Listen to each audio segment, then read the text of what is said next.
प्यारे छात्रों, स्वागत है आपका हमारे YouTube चैनल में। आज हम सीखेंगे इंपेरेटिव सेंटेंसेस।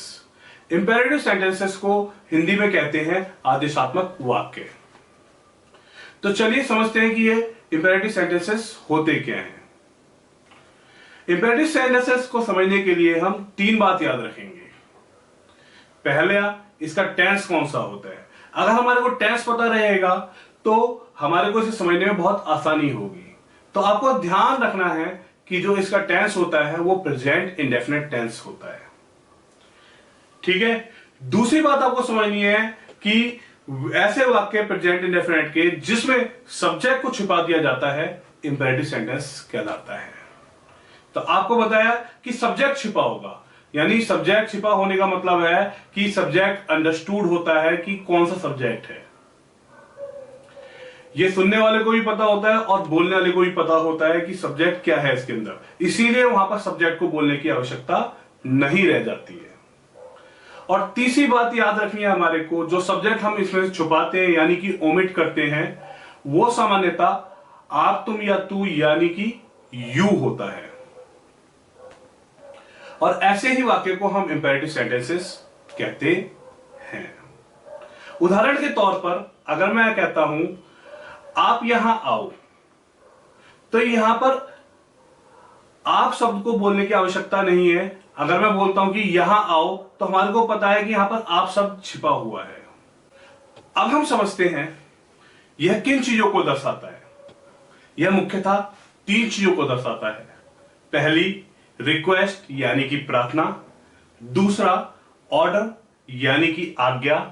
और तीसरा, सजेशन यानी कि सलाह। अब हम इसका स्ट्रक्चर समझते हैं।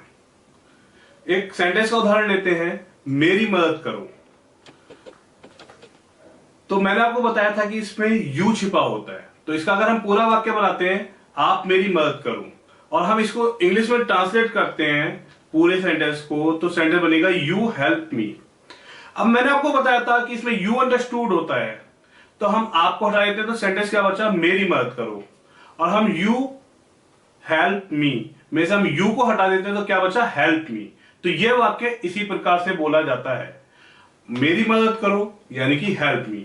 अब आप समझ ही गए होंगे कि प्रेजेंट इंडेफिनिट टेंस में हम यू के फर्स्ट फॉर्म लगाते हैं, फिर ऑब्जेक्ट लगाते हैं। तो इसमें यू छिपा होता है, तो हम इस वाक्य को फर्स्ट फॉर्म से स्टार्ट करते हैं, साथ में ऑब्जेक्ट लगाते हैं। उसके बाद अगर कोई अन्य चीज होती है उसे इसमें हम जोड़ देते हैं।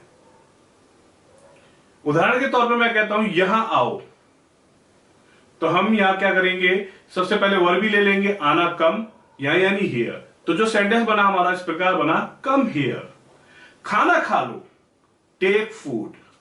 सच बोलो, स्पीक द ट्रूथ। अपना काम निपटाओ। अब इस वाक्य में हमारे को ध्यान देना है कि जो अपना शब्द होता है वो सब्जेक्ट के अकॉर्डिंग आता है, और हमें इसमें पता है कि सब्जेक्ट क्या है, यू। तो इसीलिए हम इसे अपना शब्द को यू के अकॉर्डिंग यूज करेंगे।